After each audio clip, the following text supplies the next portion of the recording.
15 seconds.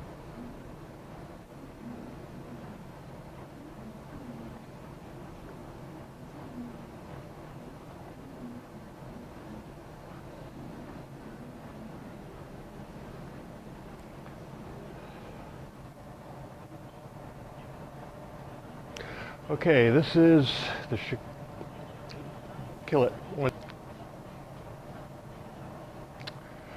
This is the Hapkido Joint Technique Short Course. In theory, there are thousands of Hapkido joint techniques. However, that is not helpful. Regardless of how many joint techniques there may be, as a practical matter, there are only 8 places where you can be grabbed, and the short course keys off of those 8 places. Or I should say 9 places if you're a woman, since women generally tend to grab toward the hair. But here are the 8 places. 1, 2, 3. Here's another 3. The throat, the lapel would be 7, and the belt, which today is nothing but a footnote, would be number 8. We're ready to begin with the first part of the short course, which is the on guard position. Anytime you feel threatened, you have that uh-oh feeling, you must immediately get your hands up. This is the only way that you can mechanically introduce a device that will keep your opponent at a distance. Notice that my arms are fully extended.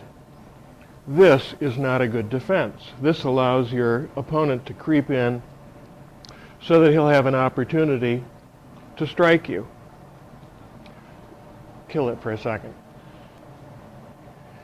You know, all martial arts agree to some extent that there is a distance at which your opponent is so close that you can't possibly block the incoming punch. The problem is the arts disagree as to what that distance is. In Hapkido, we have it simplified. If I can touch you, I'm already too close. You need to keep someone at a distance where they must take one full step to reach you, and then if you're a good athlete, you've practiced a lot, you're feeling at the top of your game, maybe you can block the incoming punch.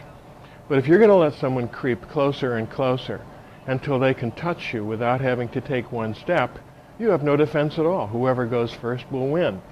It'll be a poke in the eye followed by a flurry of punches, and you're going to lose that fight. If I extend to the on-guard position, as a practical matter, there are only 5 things that can happen. First is a same-side grab, a cross-hand grab, reaching in, bumping me, and taking a swing at me. We're going to demonstrate each of those now. Kill it. Go ahead and run it now then. Okay, we're running. Okay, here are my hands that are up. Here's my opponent. He's going to reach out from the same side and grab me at the wrist. I'm going to put my thumb on the middle knuckle of his index finger. I'm going to slip my elbow over the top, and as he pulls me, I'm going to go right into a twist. The general rule is that if you're grabbed, they're going to pull you. Why did they grab you if not to pull you?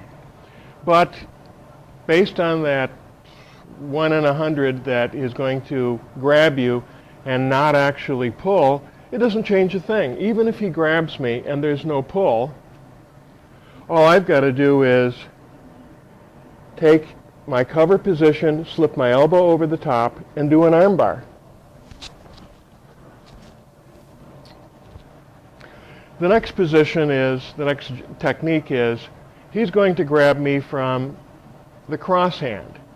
Now I want you to appreciate how unusual this is. That means instead of doing this, he's doing this, which is somewhat awkward. It's not as likely to happen, but it can happen, so here's how you would deal with it. My hands are up, here comes the cross hand grab. Here's the technique. My thumb must go into the well of his palm. As soon as I have it into the well of the palm, my 2 arms act together, and I'm going to make a little bit of a circle, and I'm going to come around, dropping my weight, and I've got him again with the same thing. I'm doing an S arm. Next, if my hands are up and he reaches in as if he's reaching for my throat, I'm going to take his hand, thumbs on the top, put his elbow on my shoulder, stand up, pull down at the same time, and we've got a break. The fourth technique is I put my hands up and he just crashes right into me. Boom, and otherwise I'd be blown back. If that happens, what you want to do is immediately put your hand on the back of his neck. My other hand will take his elbow. I'm going to step back and put him to the ground. I'm using his momentum. Here he comes.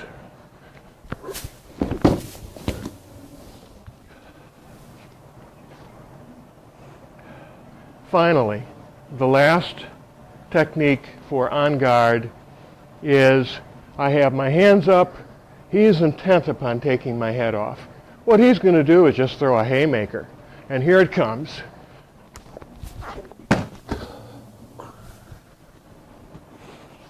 Those are the 5 techniques that you could likely expect once you put your hands up, trying to establish a safe distance for your person from the aggressor. The on-guard position, strictly speaking, is not a part of the short course. The short course involves a situation where, for whatever crazy reason, you are so close to someone that there is no way that you can put up your hands. They're simply going to grab you. This could be at any sort of a situation, a bar, a restaurant, I mean, you name the situation, but nevertheless, there was no warning. You had no opportunity to put your hands up. And now we're going to see what an aggressor will do, starting with a grab at the wrist.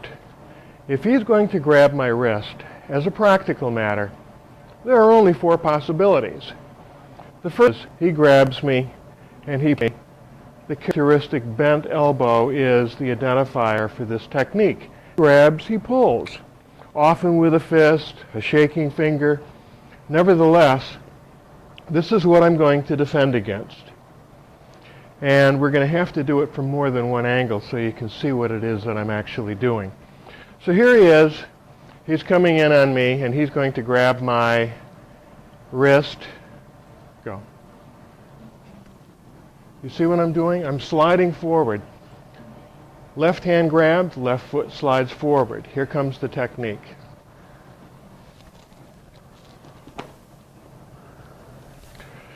Let's change places a second so you can see this from the other side. He's going to grab my left hand. Here he comes. He's coming up. A grab. I'm going to hold it right here for a second. I want you to see that I have his thumb with my left hand. I have his fingers with my right hand. This is what I have. Don't do this. There's no leverage here. You want to have the thumb with your thumb. When I twist and put him down, in effect what I'm doing is slicing him down the middle. And I'm coming like this. If, for example, I'm off my mark and I'm out here, he'll simply turn away from me to avoid the pain. Here, he gets turned, and I've lost the impact of the technique. So he pulls, I push. Notice my thumb, I've got my hand here because I'm preparing to flip him over. I slice him down the middle, down he goes. In the real world, that would be a break. Next, they grab you and they pull you, and it's called a windmill. And you can see why, because they're pulling you straight down. When they pull, you should push. We're going to make a big circle. In case you're wondering who would do this, it has to be somebody that's shorter than you. A tall person isn't going to do this, but this is fairly common. He's going to grab me and he's going to pull me and I'm going to go with it. He's pulling, I'm pushing. Here he comes.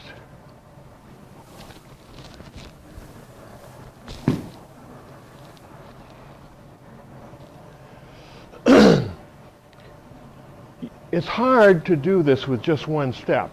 Depending upon whether your opponent is backing away from you and to what extent he's aggressive, it may be necessary to take a series of small steps in order to pull this off. But what you want to do is make sure that you're going this way and not, here, take me one more time. You don't want to go out to the side. That's wrong. That's going to get you in trouble. He's pulling and he's pulling me down. I want to go down, down, down, pushing, pushing, pushing. Huge circle coming around.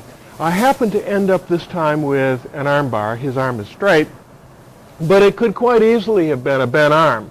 It doesn't really matter. If it's a bent arm, I'm going to twist it. If it's a straight arm, I'm going to break it.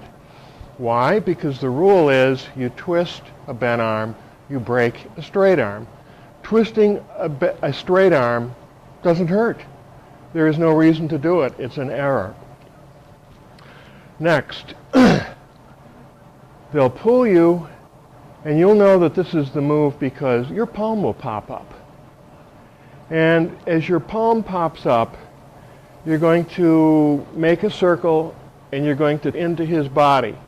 I almost think you should be from this side so the camera can catch it. So he's, and frequently it's, hey, you come with me. And look, here, his palm is up. That's what he's going to do to me. And as he does, I've got him. I'm into him. What you want to do now, as soon as you've twisted and you've got this configuration, you want to step back with this foot, same side, and as I do, he's going to fall to the ground and he'll have no opportunity to slap. Basically, his head is just going to hit the floor. So here it comes. I'm stepping back. Down he goes. The fourth technique from same side is he's going to grab me and he's just defiant. Only a really big, strong person would have the nerve to do this. So they're shaking or they're, but he's just going to play and hold me. There's no pull, there's no push. It's as if this I-beam with a pincher at the end grabbed onto your wrist. And I'm going to have to show you this from both angles because initially this isn't going to make a lot of sense. So he grabs me and he's holding. What I'm going to do, thumb, two middle fingers, I'm going to grab him right here. I'm going to put my elbow next to his elbow. And why am I doing that? I'm also twisting here because I don't want him to bend his arm. He's got a straight arm. I intend to break it. He grabs me, elbow to elbow. Here we go. Stand up, pull down, same time. I've got my break. If we switch sides, you'll get another view of what this looks like. He grabs me. I grab him back. As soon as I grab him back, I'm going to move my shoulder so that I put my elbow on his elbow, and notice I'm going to pop free of his thumb. The thumb is always the escape hatch. It's the secret door. That's how you get away from people.